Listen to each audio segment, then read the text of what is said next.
मी ज्योतिषी प्रसाद गोखले। व्हिडिओ पाहण्याआधी माझ्या चॅनलला सबस्क्राईब करा। तुम्हाला व्हिडिओ कसा वाटला कमेंटमध्ये लिहा। ऑगस्ट 2024 हा महिना सिंह राशीच्या जातकांसाठी कसा जाईल ते आपण पाहणार आहोत। प्रथम स्थानात सिंह रास आहे आणि त्या राशीचा राशी स्वामी रवी द्वादश स्थानात आहे। तब्येतीची काळजी घ्या। आत्मविश्वासात कमतरता येऊ शकते। व्यवहार सांभाळून करा। नोकरीत प्रमोशन होण्याची शक्यता आहे। द्वितीय स्थानाचा कन्येचा बुध प्रथम स्थानात शुक्राबरोबर आहे। धनलाभ होण्याची शक्यता आहे। कुटुंबात आपुलकीचे वातावरण होईल। तृतीयेत तूळ रास आणि राशी स्वामी शुक्र प्रथम स्थानात आहे। गायन कला क्षेत्रातील जातकांना संधी मिळण्याची शक्यता आहे। भावंडांशी संबंध सुधारतील। प्रवास योग दिसत आहे।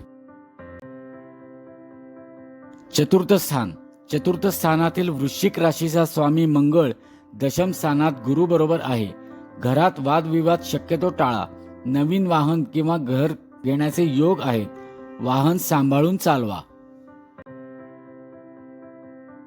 पंचम स्थानातील धनु राशीचा स्वामी गुरु दशम स्थानात आहे। प्रेम संबंधात वादविवाद होण्याची शक्यता आहे। विद्यार्थ्यांसाठी हा काळ अनुकूल आहे। षष्ठ स्थानातील मकर राशीचा स्वामी शनी सप्तम स्थानात आहे। पती किंवा पत्नीच्या तब्येतीची काळजी घ्या। आपापसातले वाद टाळा। बाहेरचे खाण्यावर नियंत्रण ठेवा।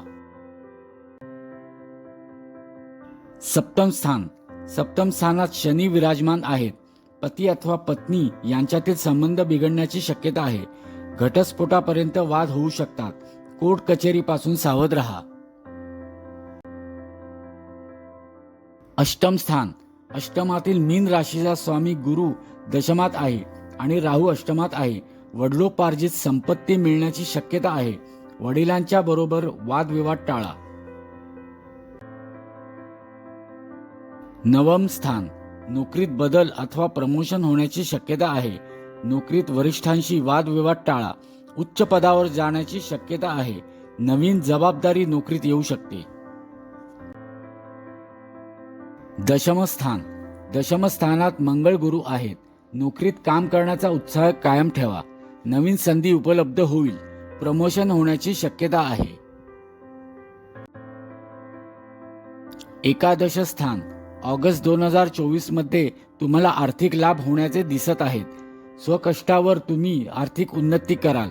नवीन मित्र किंवा मित्र परिवाराकडून मदत होईल। द्वादश स्थानात रवी असल्यामुळे मानापमानात कमतरता होऊ शकते।